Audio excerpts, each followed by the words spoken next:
Hey, what's going on, everybody? This is David Brooks, the Cadillac Counselor, coming at you to tell you a little bit what's going on my mind.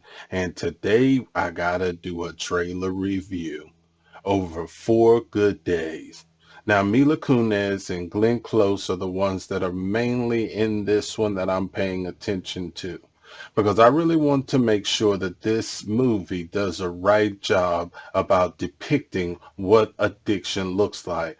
And when you go into opioids, you definitely better do it the correct way, because there's so many videos that and movies that create a stereotypical idea of an addict that creates a bigger stigma, and it really is counterproductive in the treatment of addiction. So I'm not going to wait any longer. Make sure that you subscribe, love your comments, and definitely give me a like if you think that the content is good. All right, so here we go.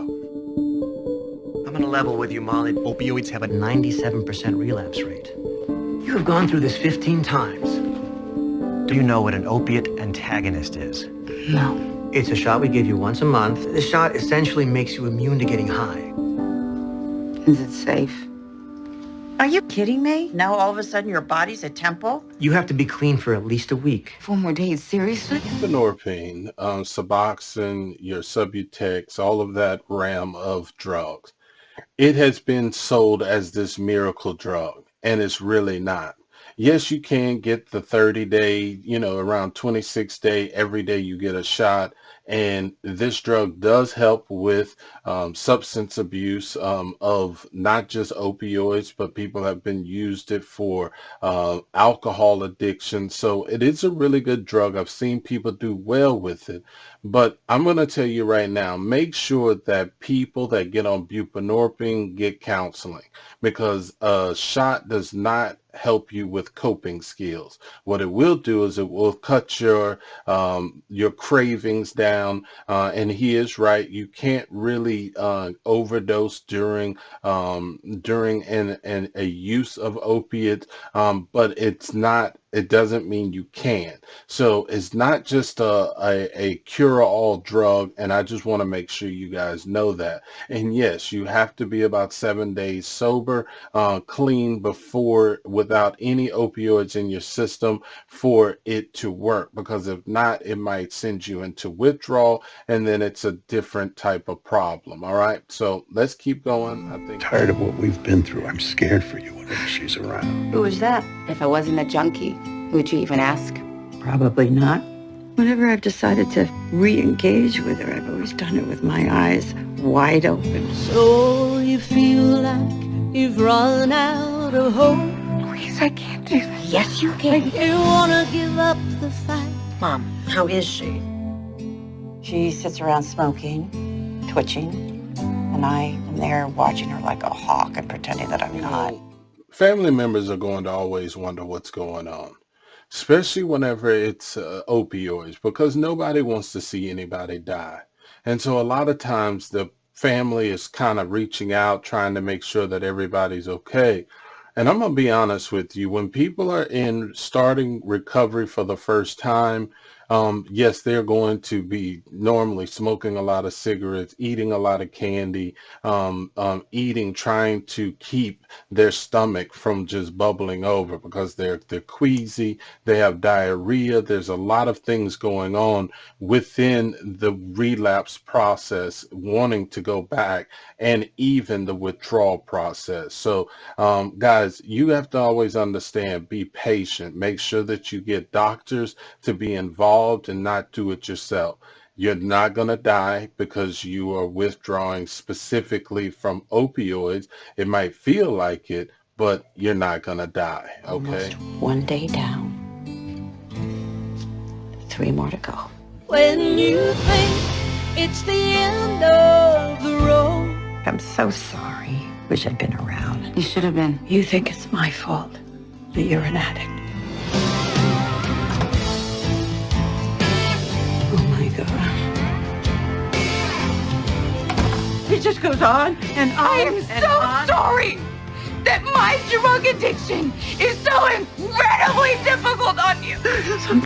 Listen, I understand that addiction comes from many different directions. Parents, there are some learned behaviors that come with addiction, but it's not your fault. You might have created some learned behaviors in the family. There's a lot of codependent behaviors that can enable a client to become a drug addict, but parents, you are definitely not the reason, and don't take responsibility. The client needs to take responsibility for their own life. A lot of times parents do parent out of guilt. They parent out of shame. I don't know exactly what's in this story, but I will be waiting to find out. But addicts are going to be disgruntled. They're going to be mad because they're going through heavy withdrawals. That withdrawal is going to be probably about 14 days. So when you try to get into Suboxone or Buprenorphine, any of those, you are going to have a lot of emotions. So it seems like in this that the emotions have gotten really big, and it's going to create a clash. I want to see how the movie plays this out, okay? I don't want to love her anymore. It's the end of the road. Do you know how many times that I have told myself that I'm not going to steal to get high? Someday I want things to be easier for her. That I'm not going to lose custody of my children to get high? This is a defining moment. Belief systems. This young lady, I guess, loves her children. Let's use that. You know, a lot of people in recovery, they're always like, don't use your children, don't use your family, don't use anything outside yourself to get yourself better. Listen, be quiet. Sometimes we can use that. If there's a child that they're missing, we can kind of foster that. If there's a little smoke, we can create fire. So let's not disregard people using things that are externally to themselves as a motivation to get themselves better. And the mother, it seems like she has been so codependent for so long that she's starting to get exhausted. That's all I kept seeing was exhausted. And when she said, I don't want to love her, sometimes it's very, very hard to keep loving someone that doesn't love themselves. Like the mountains too high. Oh, please make it stop. What does it take to get seen? And you'll never get through. I'm so sorry, Mom. See, now If that's there's what it's anyone about. who has the strength to break free of this, it's you. I really believe that. I'm proud of you. Somehow you do. We got to know that sometimes it just takes one person to love somebody, you know, but it takes somebody to love the person to death. Sometimes we got to let people fall so that they can pick themselves up. Now, I'm not saying just let people fall and just beat them up or anything like that, because they've already beat themselves up. And it just how she was saying at the very end, Mila was saying, nobody wants to be a drug addict. Remember that part. Just because somebody is a drug addict doesn't mean they want to be. Most time they're struggling. There's a struggle within inside themselves. And so for me, I'm ready to watch this, but I hope they don't glorify buprenorphine as this miracle drug, because it's really not. People have liver issues down the road. I mean, there's a lot of negative things in this. Normally, I like to have my clients try to be on it no less than about 6 to 7 months, but some do longer, some do shorter, but I try to create them some coping skills in the middle so that they can find themselves. Okay?